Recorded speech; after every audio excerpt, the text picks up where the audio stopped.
ఏపీలో జనాభా పెరుగుదలపై ఫోకస్ చేశామని చంద్రబాబు నాయుడు అన్నారు. ఒకప్పుడు జనాభా ఎక్కువ ఉన్న దేశాలను చులకనగా చూసేవారని తెలిపారు. అమరావతిలో నిర్వహించిన వరల్డ్ పాపులేషన్ డే కార్యక్రమంలో సీఎం పాల్గొన్నారు.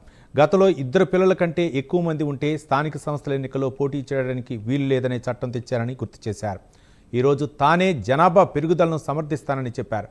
ప్రపంచంలో ఎక్కువ జనాభా ఉన్న దేశం భారతదేశమని తెలిపారు. నేడు జనాభా పెరుగుదలకు చాలా దేశాలు ప్రోత్సాహకాలు ఇస్తున్నాయని చంద్రబాబు తెలిపారు. జనమే ప్రధాన ఆస్తిగా భావించే రోజులు వచ్చాయని సీఎం చంద్రబాబు చెప్పారు.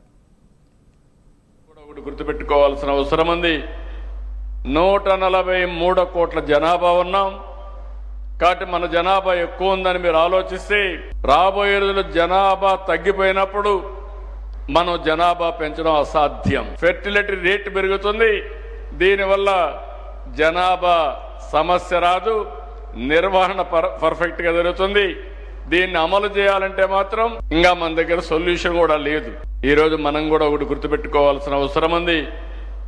143 కోట్ల జనాభా ఉన్నాం కాబట్టి మన జనాభా ఎక్కువ ఉందని మీరు ఆలోచిస్తే రాబోయే రోజుల్లో జనాభా తగ్గిపోయినప్పుడు మనం జనాభా పెంచడం అసాధ్యం. ఫెర్టిలిటీ రేట్ పెరుగుతుంది.